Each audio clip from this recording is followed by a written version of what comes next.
नमस्कार, आप देख रहे हैं ग्लोबल इंडिया टीवी और मैं हूं आपके साथ प्रियांशु शर्मा। आइए रुख करते हैं आज की तमाम खबरों पर।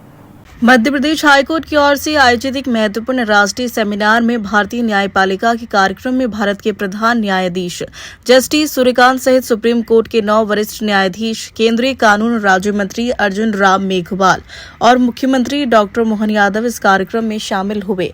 Subhash Chandra Bose cultural and information centre में आयोजित हुआ इस सेमिनार का मुख्य विषय fragmentation to fusion empowering justice सुबाया यूनाइटेड डिजिटल प्लेटफॉर्म इंटीग्रेशन रहा है।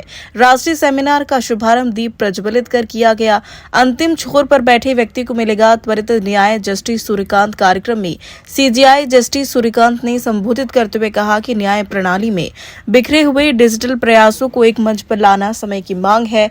उन्होंने डिजिटल तकनीक के उद्देश्य को समझाते हुए कहा कि यह केवल कागजों को कम करना नहीं, बल्कि देश के अंतिम छोर पर बैठे आम नागरिक तक त्वरित, पारदर्शी और सुलभ न्याय पहुंचाना है।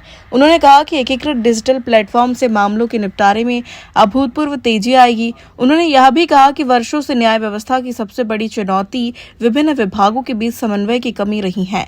न्याय कार्य के लिए अलग अलग विभाग अपने स्तर पर कार्य करते हैं, जिससे अनावश्यक देरी भी होती है। अब नई डिजिटल व्यवस्था के माध्यम से इन सभी विभागों को एकीकृत प्लेटफॉर्म से जोड़ने की दिशा में कार्य किया जा रहा है।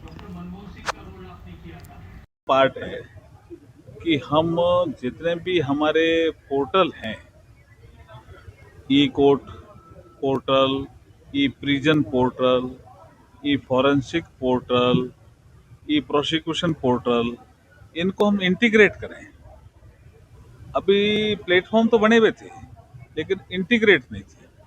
अब इंटीग्रेट होने से अगर किसी जज ने, डिस्ट्रिक्ट कोर्ट के जज ने, हाई कोर्ट के जज ने या किसी ने भी निर्णय दिया, तो उसको अगर जेल में पहुंचना है तो जैसे ही जज साहब अपलोड करेंगे अपने डिसीजन को, विद इन 10 मिनट्स वो ई प्रिजन प्लेटफॉर्म पे पहुंच जाएगा। इसका इंटीग्रेशन का ये फायदा है। उसको कॉपी लेकर के जेल में नहीं पहुंचना, और कॉपी सर्टिफाइड है कि नहीं है। अगर जेल 6 बजे बंद हो गई तो वो कहेगा 6 बजे बंद हो गई, आप दूसरे दिन आओ। इन सब समस्याओं का समाधान इंटीग्रेशन में है। ई पोर्टल बनना और उसका इंटीग्रेशन करना, इसके लिए जो मध्य प्रदेश हाई कोर्ट ने आज जो काम किया है वो मुझे लगता है एक माइलस्टोन वर्क है, और ये पूरे देश में इसका एक संदेश जाएगा।